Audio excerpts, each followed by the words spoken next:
Hi all!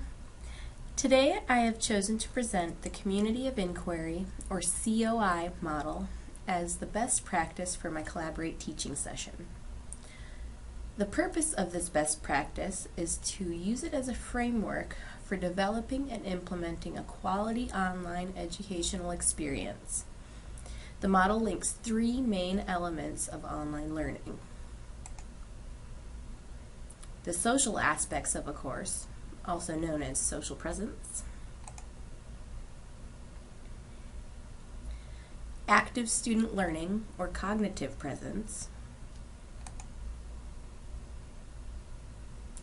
and the organization of a course materials, and its facilitation, otherwise known as teaching presence.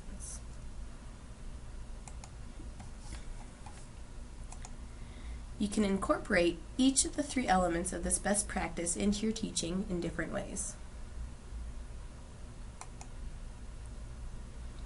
Social presence can be accomplished by having students introduce themselves to one another, assigning discussion boards where students can interact, providing frequent personal feedback, offering online office hours, as well as through continuous conversation.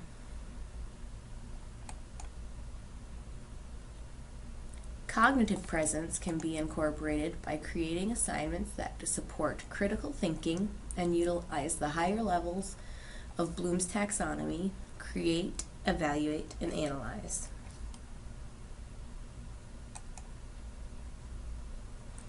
Since they're not seeing you in real life, sometimes students can feel disconnected from their instructors.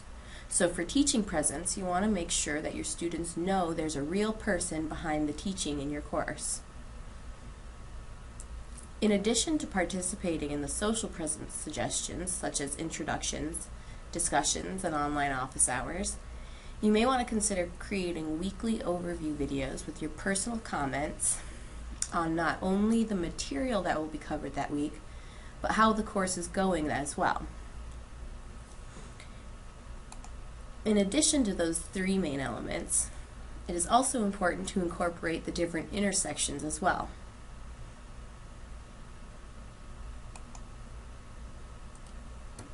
Regulating learning is where cognitive presence and teaching presence meet.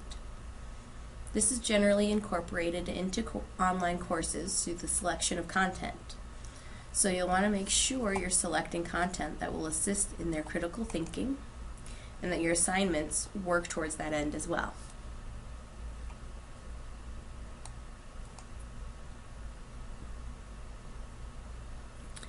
At the intersection of social presence and cognitive presence, we find supporting discourse.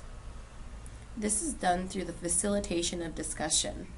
Make sure your discussion prompts and/or questions are promoting critical thinking, and that you are facilitating those discussions in such a way that supports further critical thinking and discourse, and that you keep the conversation moving forward.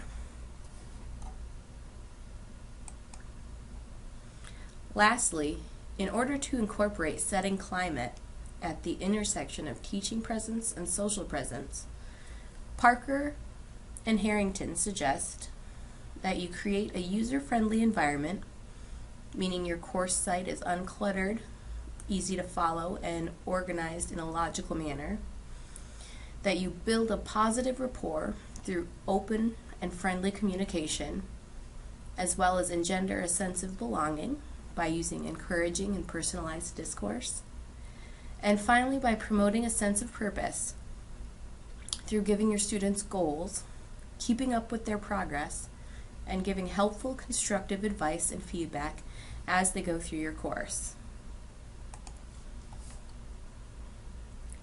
All of these combined should ensure that this best practice, the Community of Inquiry model, enhances student learning by helping to create a meaningful community of learning and an overall quality online educational experience that supports superior communication, collaboration, and critical thinking. Thanks for watching. I have shared the link to this Prezi in the chat box. If you would like to read more about the Community of Inquiry model, and its elements. My references can be found here at the end of the presentation.